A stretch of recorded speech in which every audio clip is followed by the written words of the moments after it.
My name is John. I'm one of the interns on the orthopedic team at the moment.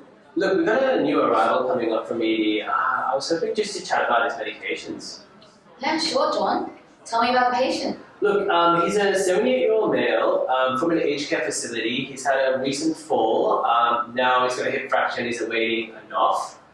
The nursing staff gave me his regular meds to chart. He's got a register pack at the moment, and I was just hoping we could run by his meds just before I start charting anything. Sounds good. So what's he on? Look, so this is his chart. Essentially, he's on a few medications. He takes hydromorphone for the pain, lorazepam for anxiety, Phenergan for sleep, metoprolol for hypertension, and metformin for diabetes.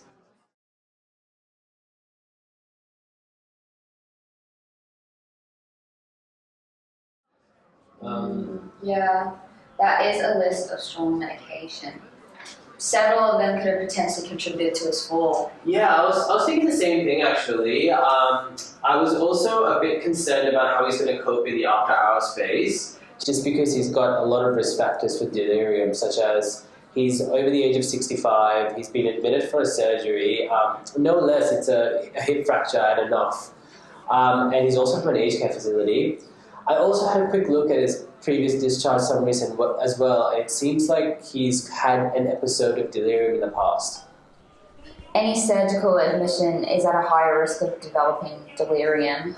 So you're probably wondering what we can do to reduce the risk, yeah? Yeah, exactly, actually.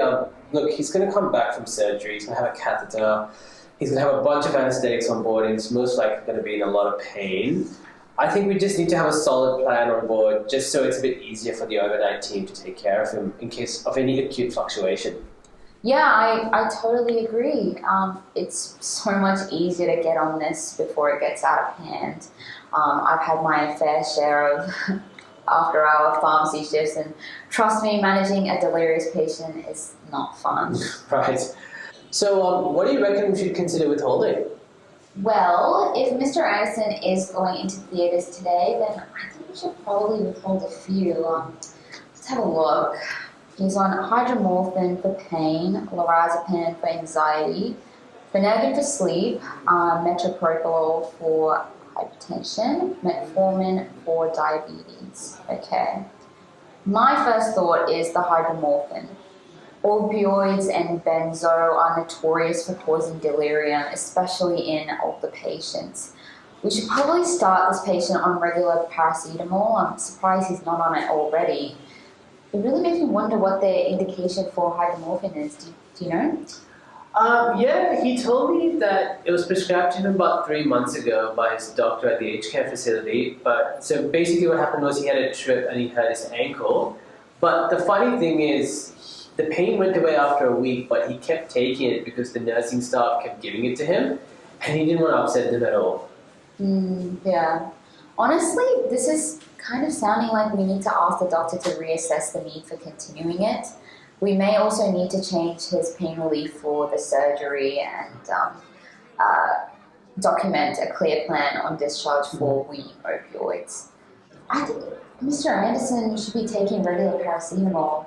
Pain control improves, and there's a significant drop in opioid requirements if you use it regularly. Yeah, I hear you, but I'm a bit worried with him just because he's got this long-standing hydromorphone use, and I'm just worried we might not have adequate pain relief, especially after a big surgery like this. What do you think?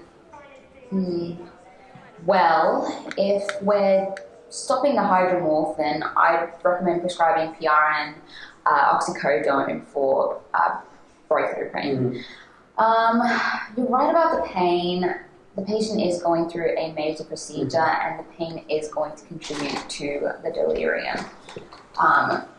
Let's just make sure he's comfortable and we're not inadvertently making things worse by doing all this deprescribing and leaving him without adequate pain relief.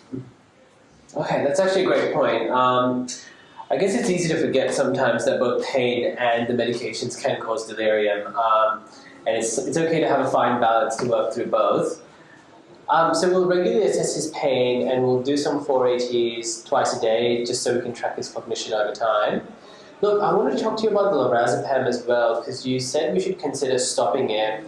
However, he's been on it for many years, but I do think it could put him at an increased risk of getting delirium. Well, long-term benzo use isn't without its issues, obviously, and in an acute context, it can be a cause of delirium. I think just to play it safe, we should taper it down gradually to avoid any withdrawal symptoms and probably look into other options for managing his anxiety. Yeah, sure. How about the Finnegan? Yes, well, it is an antihistamine, and antihistamines have sedating effects, which can also contribute to delirium. I think we should probably look into some alternatives for sleep, such as melatonin.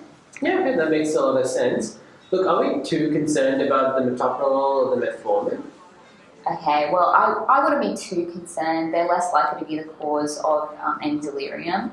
But just to play it safe, I think we should probably keep an eye on his blood glucose and his blood pressure levels as well, because fluctuations in those can affect his mental states.